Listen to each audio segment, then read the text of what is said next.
Assalamualaikum warahmatullahi wabarakatuh. Selamat pagi dan salam sejahtera bagi kita semuanya. Ibu harap anak-anak ibu semua dalam keadaan sehat. Nah, pertemuan hari ini kita akan membahas corak kehidupan dan hasil budaya manusia pada masa praksara di Indonesia. Ini pertemuan kita yang ketiga ya. Nah, zaman praksara itu dibagi berdasarkan 5 kategori. Yang pertama itu masa berburu mengumpulkan makanan tingkat sederhana. Yang kedua, masa berburu dan mengumpulkan makanan tingkat lanjut. Yang ketiga, masa bercocok tanam.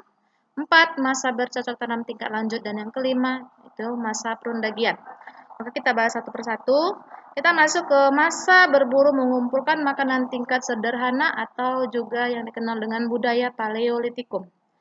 Masa berburu dan mengumpulkan makanan tingkat sederhana atau budaya Paleolitikum disebut juga dengan zaman Batu Tua. Kenapa disebut dengan zaman Batu Tua? Karena pada masa ini peralatan yang digunakan masih bersifat kasar, artinya masih terbuat dari batu-batu besar. Ya, contohnya seperti kapak genggam, kapak perimbas yang berfungsi untuk memotong, menggali dan menguliti binatang. Selain itu, peralatan yang terbuat dari kayu juga terdapat. Ya, dari tulang binatang juga ada. Masa ini diperkirakan muncul manusia purba pertama sekitar tahun 12.000 tahun yang lalu. Nah, untuk di Indonesia sendiri itu jenis manusia purbanya seperti Meganthropus, Pithecanthropus, dan Homo. Berikut adalah gambar dari beberapa jenis manusia purba yang ada di Indonesia.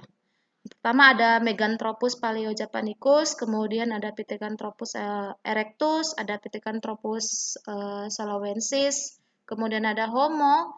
Homo ada Homo jenis Homo wajakensis, Homo florensis, saloensis dan sebagainya. Kita masuk ke materi ketiga, yaitu membahas mengenai masa berburu dan mengumpulkan makanan tingkat lanjut. Disebut juga dengan zaman Batu Tengah atau Madya. Alat penunjang utama untuk mengumpulkan makanan masih sama dengan periode sebelumnya, yaitu masih berupa batu. Cuman batu di sini sudah mulai dihaluskan, tidak seperti zaman Batu Tua tadi. Cara kehidupan sosial ekonominya sudah lebih maju karena sudah ada pembagian kerja antara laki-laki dan perempuan. Dan pada masa ini, untuk pertama kalinya manusia mengenal api. Hasil budayanya seperti serpi, bilah, alat tulang, kapak genggam, dan lain sebagainya. Kemudian masa bercocok tanam atau yang disebut dengan budaya Neolitikum. Pada zaman ini disebut juga zaman batu. Perubahan yang terjadi yaitu pengenalan sistem bercocok tanam. Melalui bercocok tanam, terjadi perubahan besar dalam kehidupan manusia. Selain itu, alat-alat yang digunakan yang terbuat dari batu sudah lebih halus dan indah. Pada zaman ini mereka sudah hidup menetap atau sedenter, serta gotong royong menjadi bagian dari corak kehidupan masyarakat. Hasil budayanya seperti beliung, persegi, kapak loncong, mata panah, gerabah, perhiasan, dan sebagainya. Kemudian, masa bercocok tanam tingkat lanjut atau yang disebut dengan budaya megalitikum. Pada masa ini, tradisi bercocok tanam atau disebut dengan food producing semakin berkembang. Ada yang khas pada masa ini, yaitu alat-alat budaya terbuat dari batu-batu besar. Zaman Megalitikum merupakan transisi dari zaman batu ke zaman logam.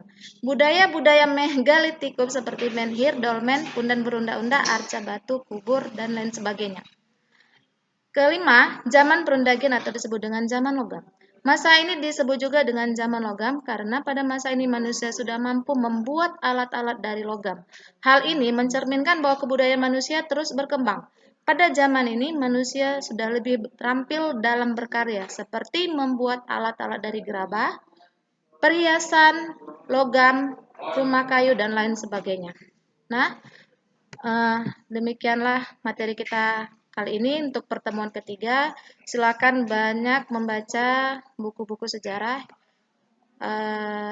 Ada tugas yang Ibu berikan, silakan kalian kerjakan dan silakan didengarkan video ini. Terima kasih, selamat pagi. Assalamualaikum warahmatullahi wabarakatuh.